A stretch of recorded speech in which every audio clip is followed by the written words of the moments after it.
ఇప్పుడు చదువులో పిల్లలు పూరున్నారు, చదవట్లేదు, సరిగా మాట్లాడట్లేదు, ఏదో అల్లరి చేస్తున్నారు. ఇలాంటి కంప్లెయింట్స్ చాలా మంది తల్లిదండ్రులు చెప్తుంటారు. అలాంటి పిల్లల్ని కూడా బాగు చేయగలరా? చేస్తాం మేడం. మా దాంట్లో నేను చూస్తున్నాం. నదీర్ అని ఒక అమ్మాయి ఉంది మేడం. 10థ్ క్లాస్, 9థ్ క్లాస్‌లో జాయిన్ అయింది. 10థ్ క్లాస్ వచ్చింది. వాళ్ళ ఫాదర్ ఒక మెంబర్‌షిప్ తీసుకున్నాడు. Life time membership. సో, వారు ఎవ్రీడే అటెండ్ అవుతుంటారు. అటెండ్ అయినప్పుడు వాళ్ళకేందంటే నేను ఒక ఇచ్చే సిస్టమాటిక్ ట్రైనింగ్ వల్ల మంచి మార్క్స్ వచ్చాయి. మొన్న ఒక ఫీడ్‌బ్యాక్ కూడా చూసాను. ఆమె చదువులో మంచి మార్క్స్‌ని పొందింది మేడం. హ్మ్. ఎక్కడ మేడం ఎట్లొస్తాయి మేడం మంచి మార్క్స్ రావాలంటే చెప్పండి? మంచి మార్క్స్ మన దగ్గరొస్తున్నాయి. అండ్ కెరియర్‌లో ఎక్సలెంట్ కెరియర్ ఒస్తుంది వాళ్ళకు. వాళ్ళ జీవితం ఒక అద్భుతాలుగా మారిపోతున్నాయి మేడం. జీవితాలే మారిపోతున్నాయి మేడం మన సబ్జెక్ట్‌కొచ్చిన తర్వాత. అంటే పిల్లలు చదువులో పూరున్నా కూడా వాళ్ళని మంచిగొస్తున్నాయి.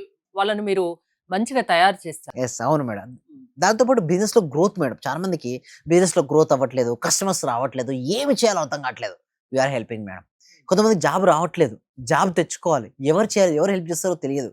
వారు ఎంత క్లారిటీ అంటే నిజం చెప్పాలంటే మేడం అవకాశాలున్నాయి మేడం. కానీ వారికి అవకాశాలు తగ్గట్టు వీరి దగ్గర నైపుణ్యాలు లేవు. ముందుగా స్కిల్స్ డెవలప్‌మెంట్ చేసుకోండి.